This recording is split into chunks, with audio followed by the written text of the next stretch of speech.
Hi guys, James at Rampant Lion Reviews again for you today with another beer review. For this one, we are going to stick to Scotland and we're going to return to a brewery that's featured on the channel a couple of times before. Now these guys are a very new addition to the Scottish beer scene. They seem to focus on the more sessionable types of beer, and the ones that I've had from them so far have been pretty damn good actually. So I'm curious to see what else these guys will release for us over the next little while. But the one that we're going to try today is a style that I very much enjoy, and based on what I've had from them so far, I do have quite a high confidence that this is going to be another good beer. So hopefully it lives up to those expectations, hopefully it's another good beer, and hopefully it makes for an interesting review. Let's see how we go. For this review then, we are going to head through to Edinburgh once again, Leith to be specific, and we're going to have a look at another beer from New Barns Brewery. So this particular beer is called the Hannah.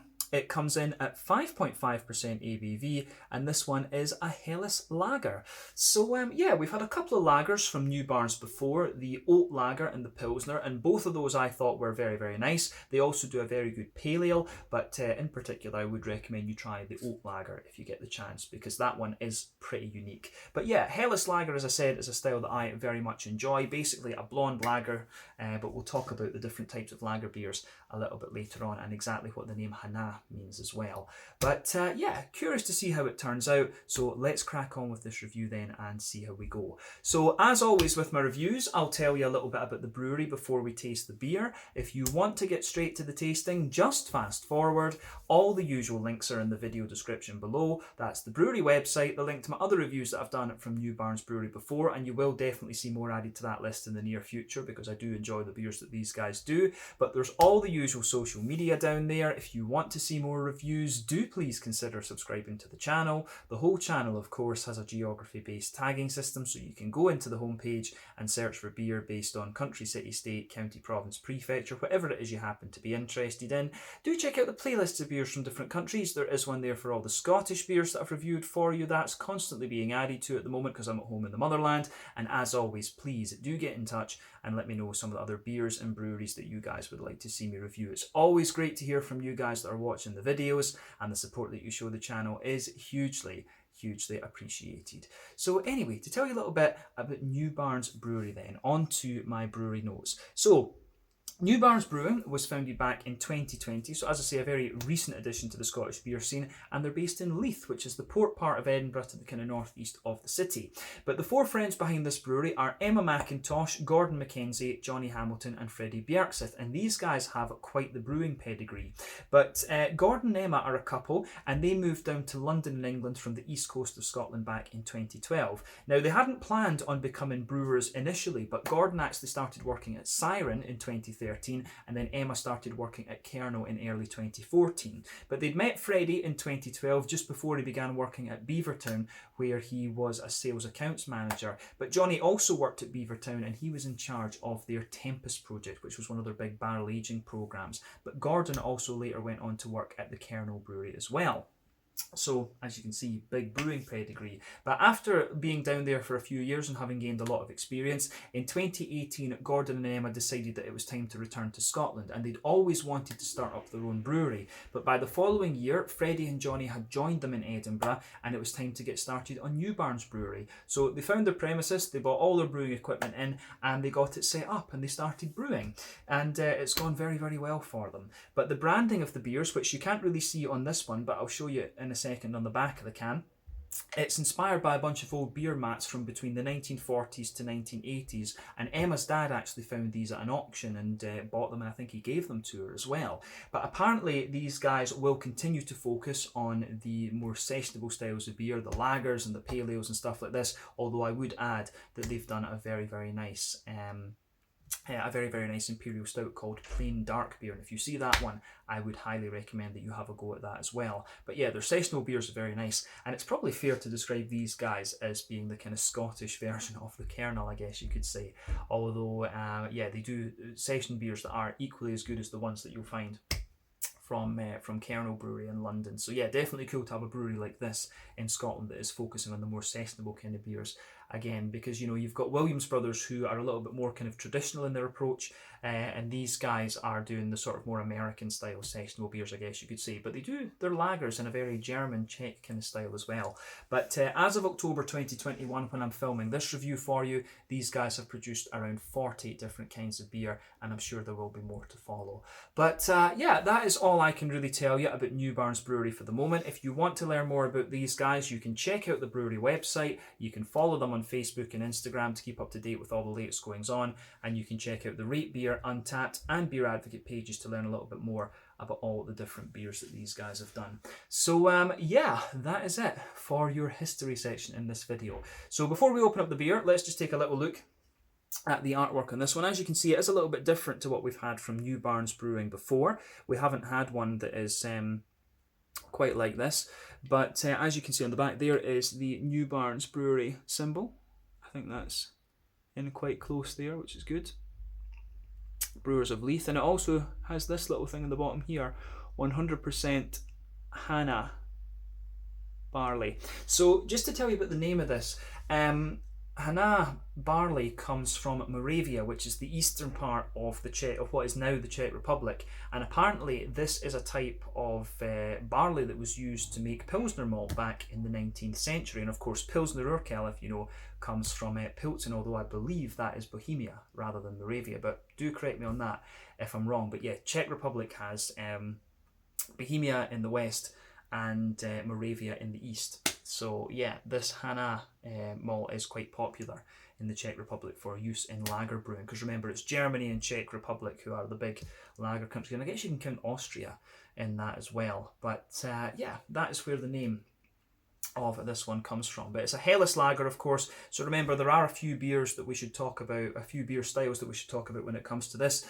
The definition of a lager, of course, is a beer that uses a bottom fermenting yeast. That is a beer that ferments at a colder temperature, usually between 8 to 12 degrees, if memory serves me correctly. There's many different types of lager beers. Mainly these come from the Czech Republic and Germany. When it comes to the Helles beers, you have a few beer styles in there. So you have the Munich Helles, which in my experience is a little bit more kind of bready and a little bit more bready, but still quite hoppy and crisp. You have the Dortmunder Helles, which is a bit more kind of hoppy and things, and you also have the Czech Svetli, which is kind of similar to a Munich Helles, but a bit more yeasty. The Czech lagers, in my experience, tend to be a little bit more kind of yeasty and creamy, in fact. But yeah, you've got, in the Czech Republic, you've got the Svetli, the Letzak, the Cherny, and the Tamavi. In Germany, you've got the Helles, Dunkel, Schwarzbier, Bock, Doppelbock, and so on. You've got the Vienna lagers. There's many different types of lager beers, of course, but the basic thing that links all these together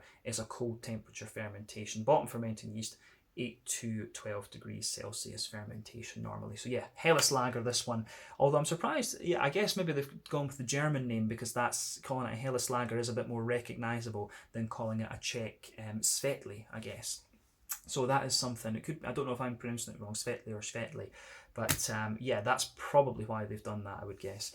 But 440 milliliter can. I bought this one at the Beer Hive in Edinburgh, which is a lovely little shop. Big shout out to Fraser once again, and that is definitely worth checking out if you find yourself through there. I can't remember what I paid for this, but I think it was about £3 something. So yeah, 440 milliliter Helles lager, this one, 5.5% ABV. Let's get it out and get on with the tasting. Curious to see what it has in store for us. There we are. And I've got my lovely 6 degrees north glass for this one as well. So I love this glass. My first beer reviewing glass that I had, I guess. Bought this just after 6 degrees north opened. You won't find 6 degrees north glasses like this anymore. Yeah, we'll just put all of it in. Why not? There we go. No sediment on the bottom of the can either. So, oh, nearly dropped it. And it's lined up again. So there we go. So, as you can see with this one, before the head disappears, it poured with just under a finger, or maybe a 2/3 finger, of quite a bumpy, I would say, perfect white head. You can see that there. It is kind of bumpy. Still love the camera on this, by the way. It's absolutely beautiful.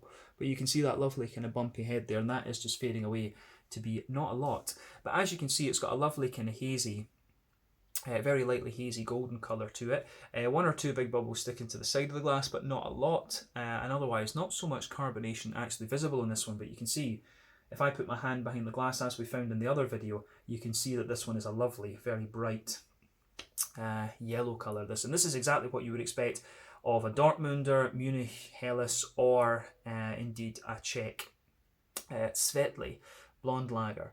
But yeah, it looks absolutely great, this one. You can tell from the colour of these beers. Remember, the colour is derived from the type of malts that you use. That usually determines the magnitude of the colour.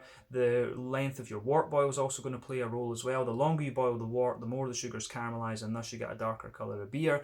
But any adjuncts and barrel aging that you do, of course, will play a role as well. But you don't really have to care about that when it comes to lager beers. It's very rare that you'll get a barrel aged lager, other than if you're Innocent Gun, in my experience. But yeah, this one certainly looks the part, exactly as we would expect for a Helles lager. I don't think there's anything else we need to say about the appearance of this beer. So let's take a look at the aroma and just see how we get on with this one.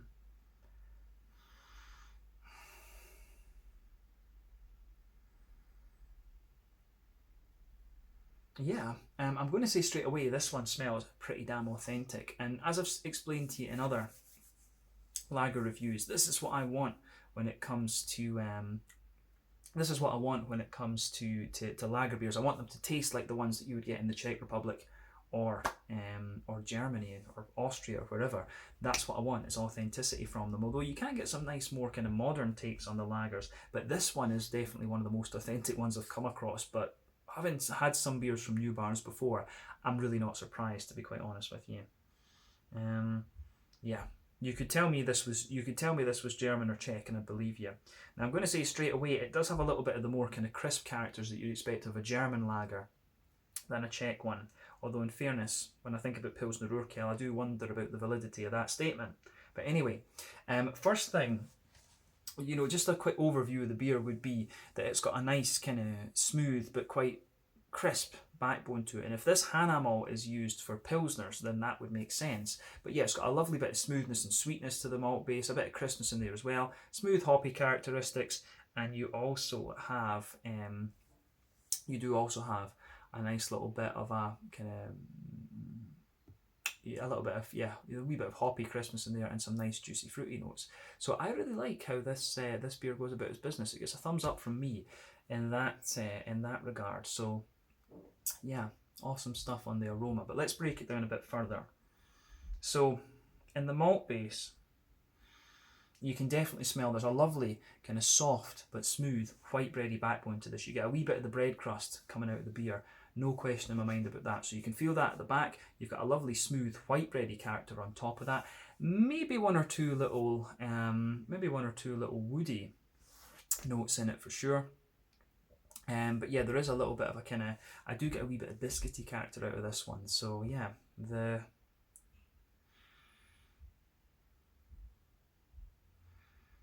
I would say you get a little bit of a kind of sweet, in the middle of the nose, you certainly get a little bit of that sweet concentrated biscuity note out of this one, a nice kind of McVitie's digestive biscuity character in there. As you move further out from that, you get a little bit more of you do get a little bit of a kind of McVitie's digestive you can smell the sort of concentrated biscuity sweetness there in the middle of your nose, and that's the booziness of the beer. Of course, with 5.5%, it's not really a boozy beer, but anyway, you do get a little bit more of the kind of McVitie's digestive biscuity side of thing coming out of the beer a little bit later on. And then as you go further beyond that, you do get a wee bit of you certainly get a little bit of how would we say, you do get a wee bit of a more grainy thing to it as well. So there is, bread crust, white bread, bit of concentrated oily biscuit, then a bit more of a McVitie's digestive biscuity sort of thing. I really like how this beer goes about its business in that regard. So yeah, malty side of this beer is pretty straight shooting, but it does what you'd expect. On the hoppy side of things, again, I would say it does what you would expect. I think, just going from the aroma, I've got a feeling that this beer might have, like, Hallertau or Czech Sats in it, Žatec as they would call it. because it's got a good smoothness to it. It's actually got a lovely kind of smoothness to it in a sense, and a wee bit of kind of spiciness on the green side of the beer. So yeah, a little bit of smooth earthiness in there, a little bit of a more kind of floral, you know, you have got a little bit of a more kind of floral, aromatic-y side of things to this one. So yeah, nice little bit of floral aromaticity for sure, and just a wee bit of spiciness in there, which to me indicates the Czech Sats, so could be 2 hops in this one, but then you've got a little bit of a kind of lighter grassy sort of thing, and you get a wee bit of zest out of that. But on the fruity side of the beer, I would say it's kind of typical as well. You get a little bit of that sort of dried sultana sort of thing, dried white green grapes for those of you watching abroad. Sultanas, raisins are the dried red ones. So I get a wee bit of sultana out of this one, little touch of apricot, and you get that kind of oily pear and spicy, slightly spicy apple sort of thing to this one. And these are all things that you would expect of, you know, the Helles Lager. Of course, you get a wee bit of that kind of, you do get a bit of that kind of lemon limey sort of grassy kind of thing at the front of the nose too. But overall, I think it's safe to say this one is a pretty damn authentic lager, and that is what we would expect of New Barns Brewery. So yeah, let's get this guy out and we will get, or let's have a taste of this guy and see how we get on then. Brain is not working in this video, guys, so my apologies for that. But yeah, this one is the Hannah Lager, coming in at 5.5% ABV, a Helles Lager from the wonderful New Barns Brewery through in Leith in Edinburgh. Sláinte, skål, and cheers.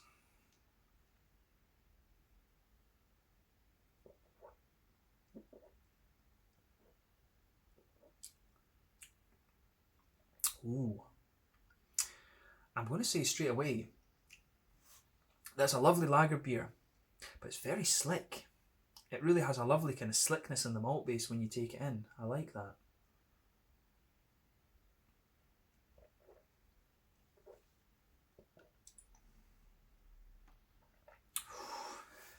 Yeah, that is pretty damn good, I have to say. Big thumbs up to New Barns once again. Now, people will maybe ask me, is this your favourite beer you've had from New Barns? It's very difficult to...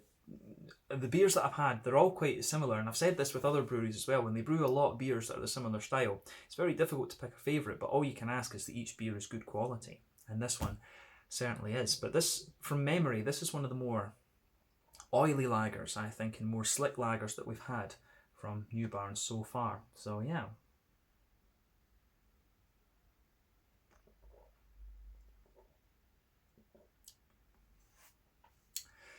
So yeah, I think this one to me is just, again, it's very authentic. It does come across, it is actually quite Pilsner-like in a lot of ways. It's certainly one of the crisper and more kind of hoppy lager beers that or Helles lagers that I've come across, I should say. So yeah, could be a little, it actually tastes, in my experience, it's actually a little bit more like a kind of Dortmunder Helles than a Czech Svetli or a Munich Helles, actually, come to think of it. It's a little bit, because the Dortmunder ones in my experience are a bit more hoppy and a bit more kind of slick in the malt base, so that's an interesting point to make about this one. But it definitely feels, you know, Central European, German, Czech sort of thing. So on that basis, it has my approval. But let's break this down for you a wee bit more and describe it a bit more in depth.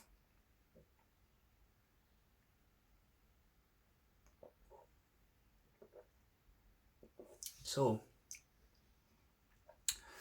where to begin? Straight away then, middle third and back third of your palate, you can feel that nice little bit of a kind of bread crusty backbone. On top of that, you get a little bit of a more of a kind of smooth brown bready sort of thing. So yeah, a little bit of bread crust in the middle third and the back third of your palate. Kind of smooth brown bread sitting on top of that. And that is the backbone of the beer on both the middle third and the back third of your palate. So let's focus on the middle third just now. So middle third of your palate towards the front third of your tongue, you do get a little touch of woodiness lying underneath that. I do think there is a wee bit of woodiness in that middle third of your, and just at the front of that middle third of your palate, and I do like that. It just gets smoother and smoother the more that you drink of it. And I would say on top of the brown bread, that sort of brown bready base that the beer has, you get a little touch of white bread sitting on top of that. Then in the dead centre of your tongue, you get a nice kind of oily circle, I think. So I really like how that goes together.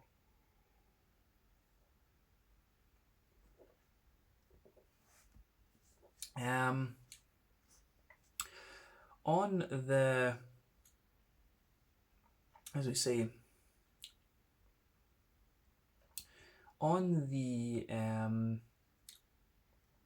when it comes to in that oily circle, the base of it is definitely a bit more kind of, again, kind of quite grainy. But if you go to the dead centre of your palate, we'll do that. We'll go to the dead centre of your palate. You can feel a little bit of a kind of concentrated, boozy, biscuity sugar sort of thing. So you can feel that in the dead centre of your palate, and then as you move further out from that, you get that nice oily thing there. And then as you move further out from that, you start to get a little bit more of a kind of you do start to get a little bit more of a kind of grainier McVitie's digestive biscuity sort of thing coming in. So yeah, you do get that kind of slightly boozy note in the middle of your palate, and then as you push further out, it gets a little bit sweeter and a bit more kind of McVitie's digestive like. So I enjoy that about this beer. And as I say, that oily character, that sort of biscuity, brown, sugary sort of thing, is actually quite slick in this one, which is interesting. So yeah, I like that. But towards the back of that, towards the back of that middle third of your palate, you get a little bit more kind of, you do get a little bit more of a kind of, you do get the more kind of grainy notes of the bread coming out, which is interesting. But I think we don't need to say anything else so much about that middle third of your palate. Let's focus on the back third. So border region between middle third and back third of your palate, you get a little bit of a bready build up there, a nice little bit of bread crust. And as you go into the back third of your palate, you can feel it is the more kind of grainy flavours that come out of this. So bread crust towards the back of your palate, the bread crust that goes towards the back of your palate in there is, you get a wee bit of that. On top of that, you've got more of a kind of, you get the more grainy parts of the brown bread, and then you get a wee bit of the smooth white bread on top of that. Then on top of everything else, you've got the yeasty character. The yeasty character just makes the beer, the flavour, that a little bit taller, but you can feel it's got a little bit of an almost sweeter bready note there. So at the back of your palate, the flavour's a bit taller. It condenses down as you go further forward. Then into the middle third of your palate, the flavour just kind of squishes down a little bit, and it's a wee bit more condensed. So yeah, I really like how that goes together in this beer. The malty yeasty side of things is very, very good. But on the hoppy side of things, in the back corners of your palate, you do have a nice little bit of earthiness in there. As you move further forward, you get a wee bit of a herbal character, but as you push further forward towards the front kind of corners of your palate, it is quite a spicy floral aromaticity that comes out of the beer. And I, pardon me, suspect that this is Czech Sats that's in here. It makes sense if they're using a Moravian malt that they use Czech Sats, Žatec, because it does have a wee bit of that kind of deep, spicy floral aromaticity to it, which I quite like. But round the front curve of the palate, it's a little bit lighter and grassy, and I think there's a wee bit of zest to that. But the green component, again, is what you would expect of a Helles lager beer. So, yeah, I do like how that goes together in this one. So it gets a thumbs up from me on the hoppy side of things. But yeah, border region. Let's focus on that front third of your palate. So the border region between front third and middle third of your palate. On top of that, you've got a little bit more of a kind of bread crusty sort of thing. The base of that front third of your palate is a more kind of smooth. You get a little bit of that bread crust, a little bit of a smooth white bread sort of thing in there. Then on top of that, you've got that nice oily bubble, which is where you get all those nice fruity juicy esters just rolling their way out of the beer. Towards the back of it, towards the back of that, you have more of a towards the back of that front third of your palate, you've got more of a kind of dry sultana type note that I was talking about. The fruits are quite similar to what you pick up from the aroma, and I think overall this beer comes across in the flavour very much as you would expect when you have a look at the aroma. So yeah, you get that nice kind of dried sultana note there, the dried white green grapes. As you move further forward, it gets a little bit more apricotty, and then as you move into the front half of that front third of your palate, you get a bit more of that kind of oily pear sort of thing, and maybe just a wee touch of spicy apple sitting on top. And as you reach the very front tip of your tongue, there's a little bit more. There is a little bit more of there's a wee bit of a more kind of lemony sort of thing that comes out of this one. So yeah, I do like how that goes together. This is a very authentic lager beer, there's no doubt in my mind about that. And again, it's keeping in with the standards that we'd expect of New Barns, so you can't really ask for much more than that.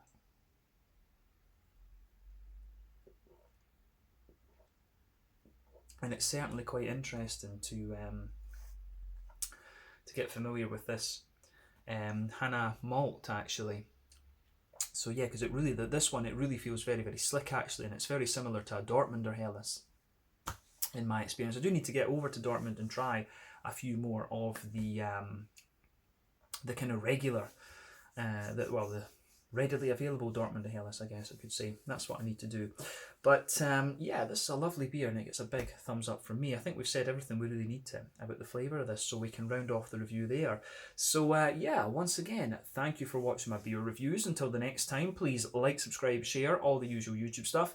Let me know your own thoughts on this beer in the comment section below. Let me know what your favourite beers are from New Barns Brewery as well. But as I said earlier, if you get the chance to try the oat lager, one of the pale ales, or the plain dark beer, those are the ones that I would highly recommend you take a look at from this brewery. But whatever you try, you will get a pretty damn solid beer out of them. And I hope that at some stage I can maybe do a Meet the Brewery interview or a taproom visit to New Barns. So we'll need to see about making that happen at some point over the next couple of months and things. But yeah, once again, thank you for watching my beer reviews. Until the next time, please like, subscribe, share, all the usual YouTube stuff. Let me know your own thoughts on this beer in the comment section below. Let me know what your favourite beers are from New Barns Brewery. And as I said, we will return to these guys. This one was the Hannah, if I'm pronouncing that correctly, probably not. A 5.5% Helles Lager from New Barns Brewery in Leith in Edinburgh. Thanks again for watching, and I'll see you guys on the next one. Slàinte, skål.